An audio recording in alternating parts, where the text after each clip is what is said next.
Bienvenidos a nuestra emisión de Primera Plana con Alejandra Forero. A continuación, nuestros titulares. Importante anuncio por parte de Dimas. Estudiantes viajan a Holanda a continuar con sus estudios superiores. Lluvias afectan la costa colombiana. Aumentan pasaje en el Perú por culpa de las extorsiones.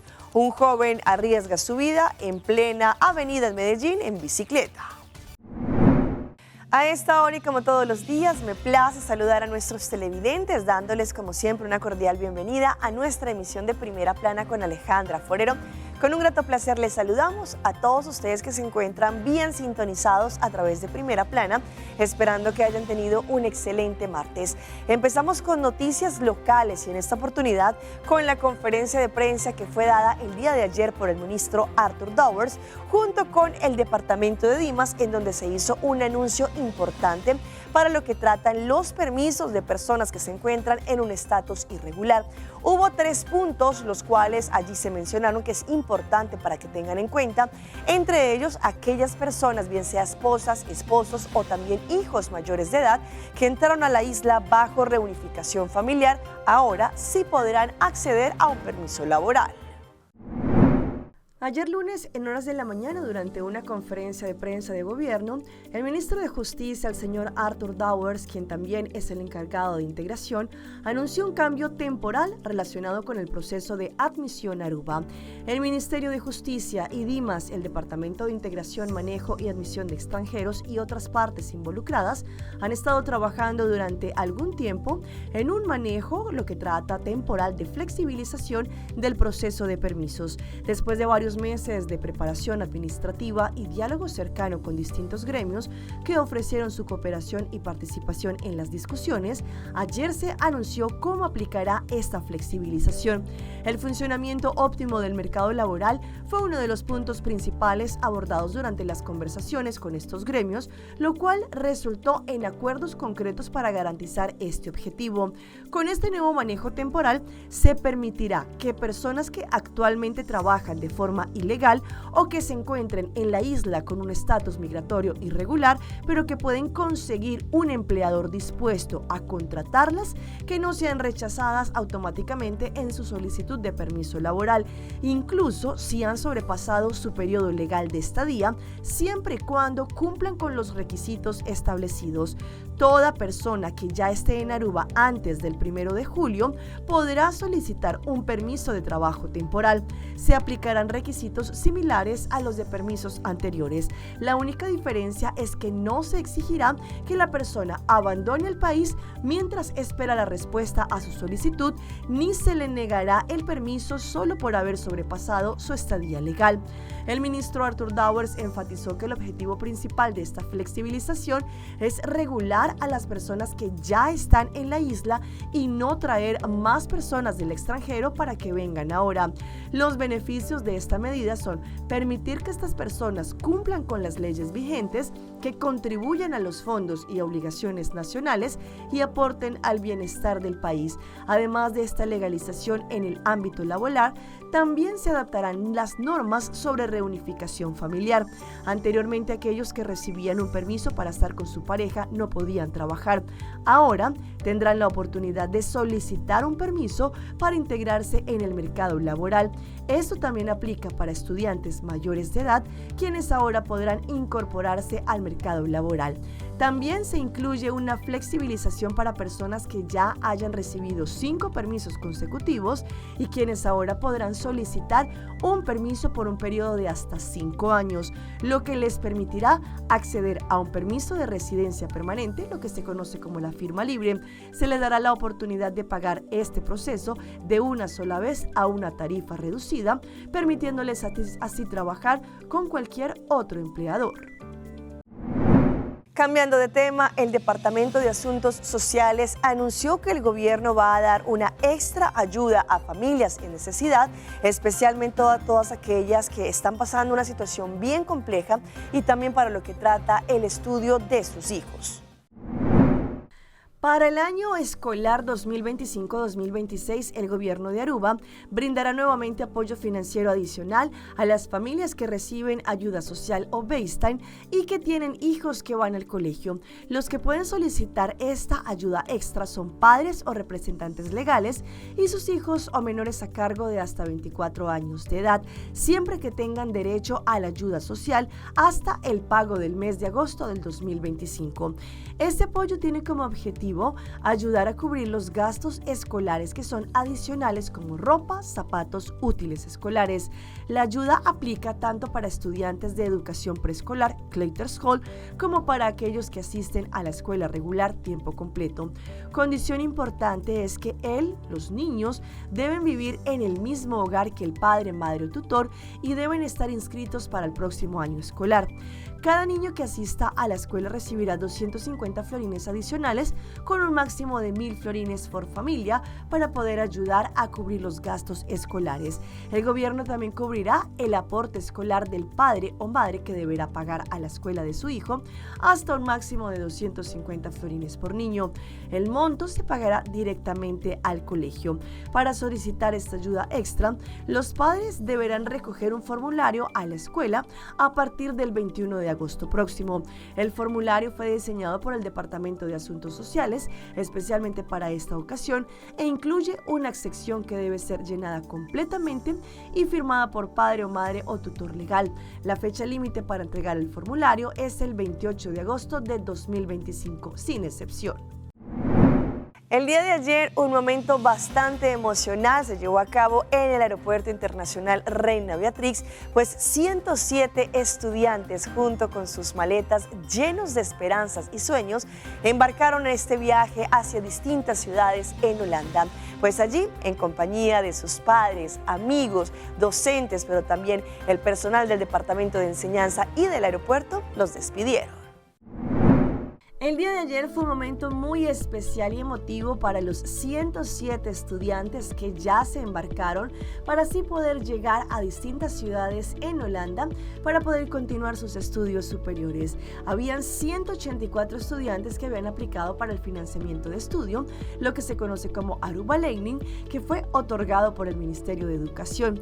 El Departamento de Educación, a través de su sección de facilidades de estudio, informó que este año la ministra de Educación, señora Gerlín Cruz, otorgó hasta ayer 4 de agosto un total de 184 financiamientos de estudio. Sin embargo, de este grupo, 107 viajaron ayer a través de KLM 767 a Holanda y de esta manera, pues muchos de ellos ayer lograron despedirse de sus seres queridos, de sus padres, de sus amistades, embarcándose así a un nuevo estilo de vida. Sabemos que es difícil para estos jóvenes que en su mayoría todavía viven con sus padres, que viven bajo el cuidado de sus mayores, para poder llegar a una nueva ciudad. Pero también, según lo que muchos de ellos anunciaban, estaban muy emocionados de poder tener un nuevo estilo de vida, conocer nuevos amigos, conocer nuevas personas y de esta manera que les brinden la oportunidad de continuar sus estudios superiores.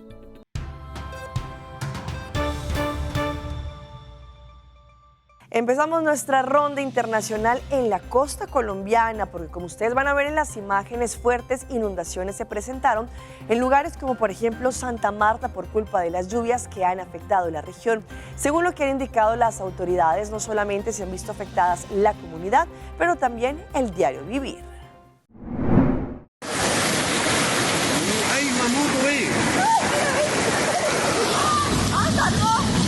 La fuerza del agua sorprendió a este motociclista cuando intentaba llegar a su casa en el barrio San Fernando. Un arroyo por poco le quita la vida.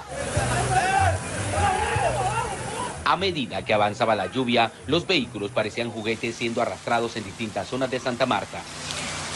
Algunos de los carros reportan pérdida total, pues ni los taxis ni las motocicletas se salvaron del fuerte aguacero. Los troncos de los árboles afectaron varios vehículos.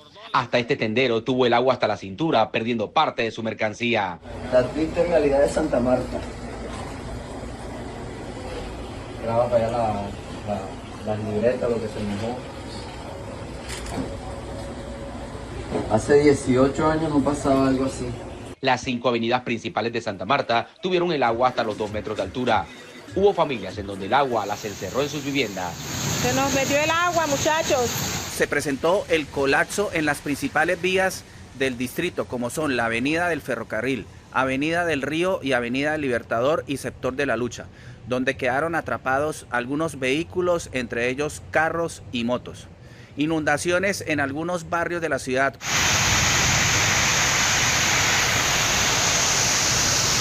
Era tal la fuerza del agua que como nunca antes se metió en zonas altas de apartamento, inundando hasta centros comerciales, centro histórico y corregimientos como Minca y Taganga. Cayeron sobre la ciudad cerca de 155 milímetros de agua, un indicador bastante inusual. La Oficina de Gestión del Riesgo activó todos los protocolos. Es importante decir que, liderados por el señor alcalde Carlos Pinedo, en coordinación con los organismos de emergencia y socorro, se está atendiendo esta emergencia, para lo cual el señor alcalde ha citado un consejo de gobierno a primerísima hora. Además de las vías y los escenarios deportivos inundados, las afectaciones mayores se vivieron en los barrios del centro, norte y oriente, donde las pérdidas fueron totales. Y nos vamos a Chile porque todavía están en duelo nacional después de la tragedia que ocurrió una vez más con los mineros. Según lo que ha indicado el reporte de esa compañía, es la tragedia más dura que ellos han vivido. Por lo menos 6 mineros perdieron la vida. Hubo un derrumbe, así que están sacando a un sector. Son las primeras imágenes tras la tragedia en el Teniente. Cientos de mineros en faena comienzan a evacuar. El caos apenas comienza. Han pasado solo 21 minutos desde el colapso. Camionetas y ambulancias ya recorren los túneles de la mina más grande del mundo bajo tierra. Lo único que sentí fue como una explosión, así. Incluso sonaba más fuerte que el polvorazo de Casacoderco y se llegó a levantar el piso. Las primeras noticias se estremecieron. Un trabajador muerto y 5 desaparecidos. Así arrancaba una carrera contrarreloj que mantendría en vilo a todo un país. Cada jornada las novedades serían más duras. Esta fue la primera de hoy domingo. Lamentablemente no tenemos buenas noticias que compartir. Durante las últimas horas hemos logrado rescatar, y quiero ser enfático en ello, 4 cuerpos. 5 horas después se anunció el término del rescate. Hoy, finalmente a las 15:30 horas, hemos encontrado al último de los trabajadores de la mina El Teniente que se encontraba desaparecido. El accidente, un derrumbe de roca, un único acceso bloqueado. El sector Loop 1, en el recinto Teniente 7, a 900 metros bajo tierra, una zona en operación hace más de un año. Esta simulación es hasta hoy lo más cercano a lo ocurrido aquella tarde del jueves.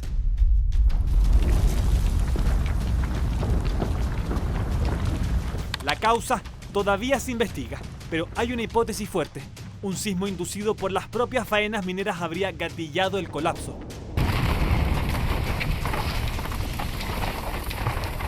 Cuando se hace una excavación, ¿no?, la roca que está en el entorno de la excavación sufre deformaciones, y como estas rocas son bastante rígidas, se producen rupturas. La ruptura fue un sismo de magnitud 4,1 y ese sismo generó lo que se llama estallido de roca, que es el daño en la galería. El resultado, 6 trabajadores muertos, 9 heridos y decenas de evacuados. Un rescate monumental. Más de 100 especialistas, maquinaria de última tecnología y una comisión de alto nivel para el despliegue bajo tierra. Todo lo mejor de Codelco lo hemos entregado para rescatar los restos y poder decirles que cumplimos con lo que nos pidieron. Las extorsiones en el transporte público ahora es el diario vivir de los transportistas en el Perú. Ellos indicaron que ahora tienen que subirle al pasaje al transporte público debido a estas extorsiones o vacunas que tienen que pagar. El impacto de las extorsiones a transportistas ahora recae sobre los bolsillos de los usuarios. La empresa de transporte, conocida como la Línea B, que cubre la ruta desde el Cercado de Lima hasta Los Olivos, ha incrementado en 50 céntimos la tarifa de su pasaje. ¿Cuántas unidades habrá de la ruta? 80. Las constantes amenazas de bandas criminales que les exigen el pago de cupos para permitirles seguir operando es el motivo principal de esta alza. Hace solo unos meses, un conductor de esta línea fue asesinado a balazos precisamente tras negarse a cumplir con estas exigencias. Este año, 2 meses ya que han matado a un chofer. Los conductores están atemorizados. Ya tenemos un muerto, entonces somos padres de familia que trabajamos y tenemos el día a día. Este comunicado, pegado en el interior de todas las unidades, informa a los pasajeros sobre la medida y precisa que se han visto obligados a subir la tarifa debido a la inseguridad en la que se encuentran. Los usuarios que dependen a diario de este servicio para trasladarse entre Lima Centro y Lima Norte ahora deben pagar más. Ante ello, Julio Campos, vicepresidente de la Alianza Nacional de Transportistas, señala lo siguiente. Por defender nuestra vida, todos nosotros vamos a tener que pagar. Y eso es lo que tenemos que rechazar contundentemente. Es un impuesto más. Sin embargo, no descartó que otros servicios de transporte adopten una medida similar ante las constantes extorsiones de las que son víctimas. Vamos a tener que pronunciarnos con los otros gremios para tomar otras medidas, porque no es justo que en estos momentos el usuario sea perjudicado. Mientras tanto, los transportistas denuncian que operan con miedo y que no reciben suficiente respaldo de las autoridades.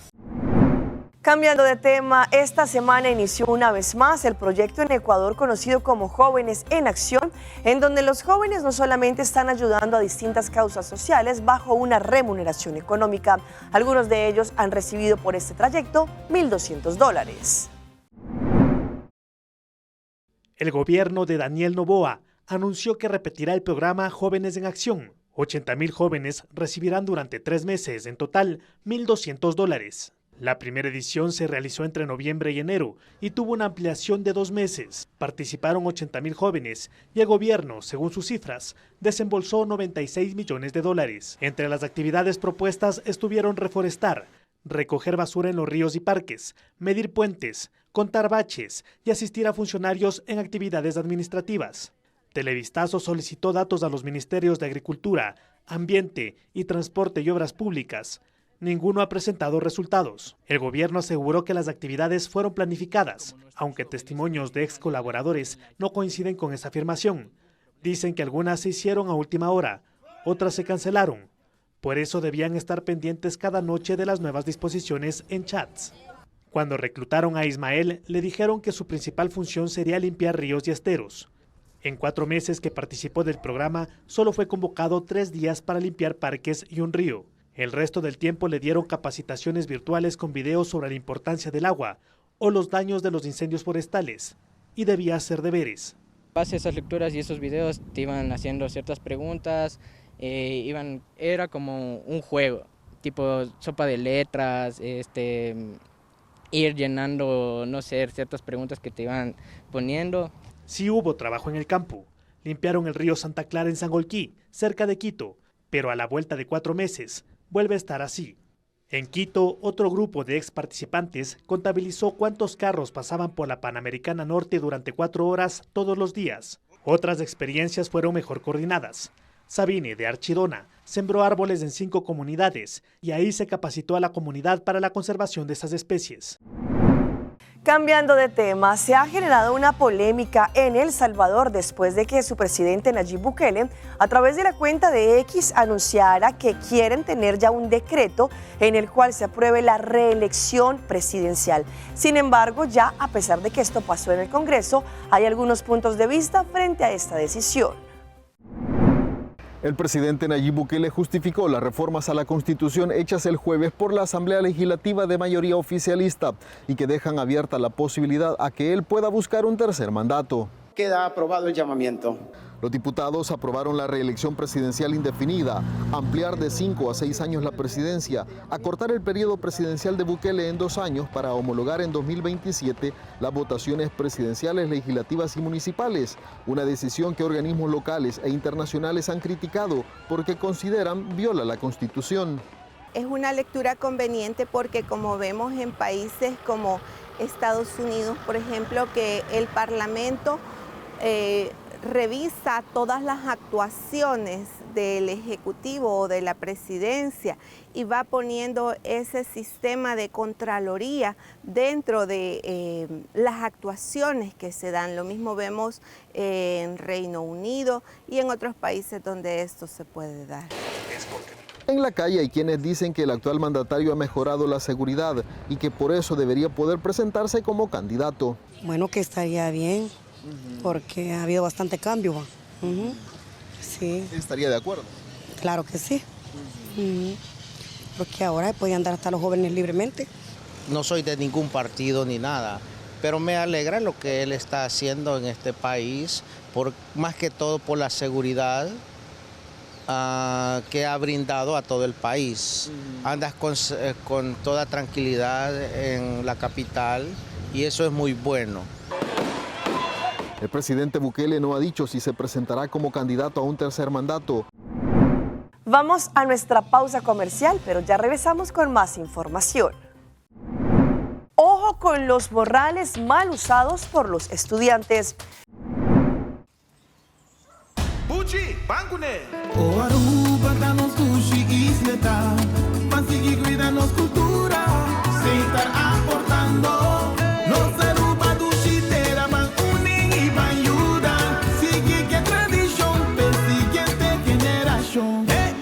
Tu hermana Laira, se estar siempre creando, deporte y enseñanza, se estar aportando, cultura del futuro, se estar conservando.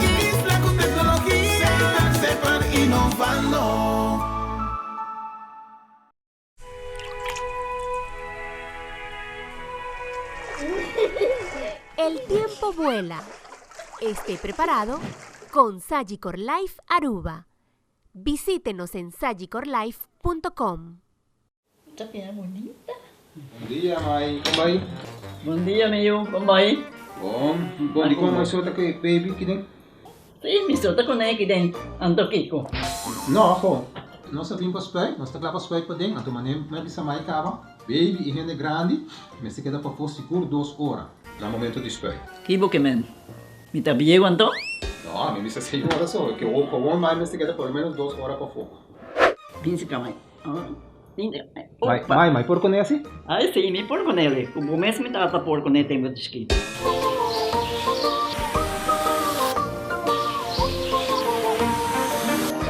Ok, Mai, trabalho está claro, pero agora que está aqui 2 horas mais não pode para dem back, não promete.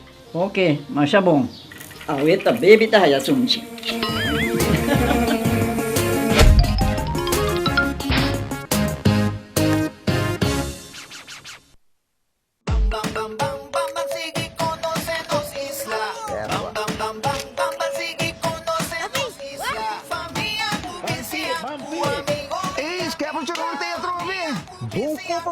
Porque punta tu aja tama também? Sim, Lake. Doc, bota vai dar step. Bambe, Doc, bambe. Esta dia 3 de julho até dia 7 de agosto. Sim, um momento para nos comunicar com a Anto também. Custa, o quem vai que prêmio. A mim te gostaria. Venga, sério, uma iniciativa de Aruba Tourism Authority.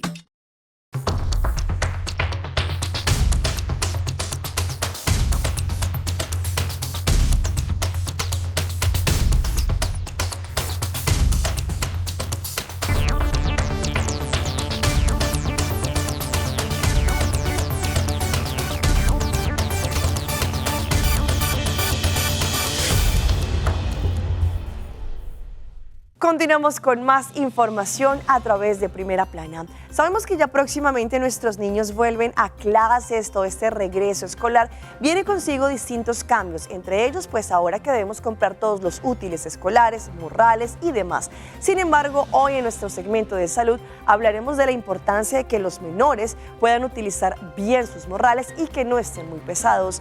Hoy en Primera Plana hablamos de tu salud, así que cuídala.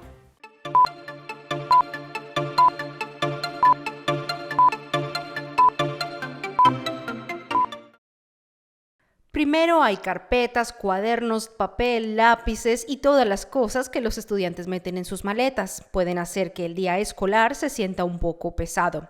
Las mochilas, siempre y cuando se utilicen adecuadamente, nunca deberían causar ningún tipo de dolor o molestia. La doctora Caroline Weingart del Hospital Infantil Nationwide dice que el uso inadecuado de los morrales puede causar dolor de cuello, hombros y espalda. La primera forma de prevenirlo es seleccionando la mochila adecuada. Dice que se debe tener 2 correas anchas y acolchadas para los hombros y espalda. Una correa para la cintura o el pecho también puede ayudar con cargas pesadas. Lo siguiente es empacarla correctamente. Los artículos más pesados deben estar en la parte de atrás, o sea, en la parte más cercana a la espalda, y los artículos más livianos hacia el exterior del morral. Eso ayuda a que el peso se distribuya de una manera que sea más fácil para que el niño lo lleve. Weingart dice que la mochila nunca debe pesar más del 15% del peso corporal del niño. Por ejemplo, un niño de 45 kilos no debe llevar una mochila que pese más de 7 kilos. Y por último, concentrarse en cómo su hijo lleva la mochila. Asegúrese de que estén usando ambas correas y no solo una.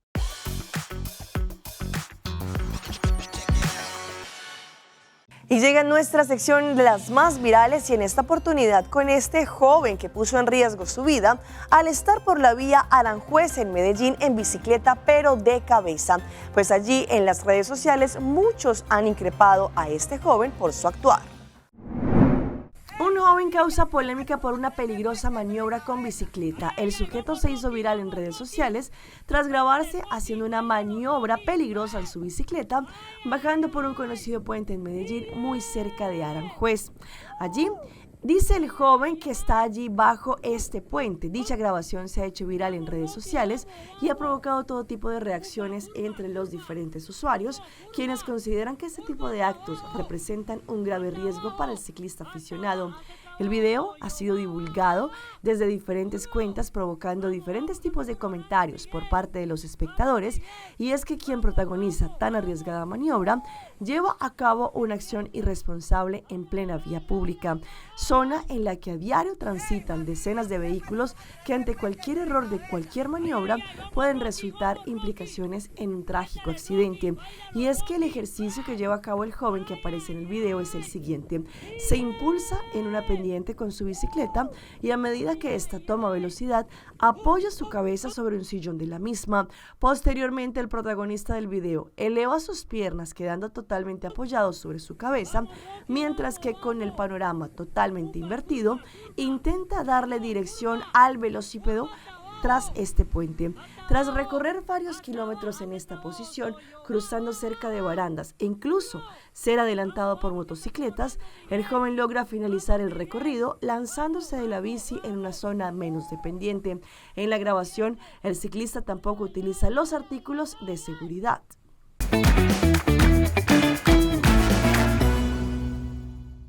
Y a esta hora llega nuestro recomendado del día y viene por parte de Ceitar, nuestra compañía telecomunicación número 1 en Aruba. Ceitar presenta su Hybrid Start, el servicio perfecto para que comiences el año escolar con mucho éxito. Este paquete tiene un costo fijo de 55 florines por mes, con un plan mensual de 20 GB de datos y 10 florines en crédito prepago.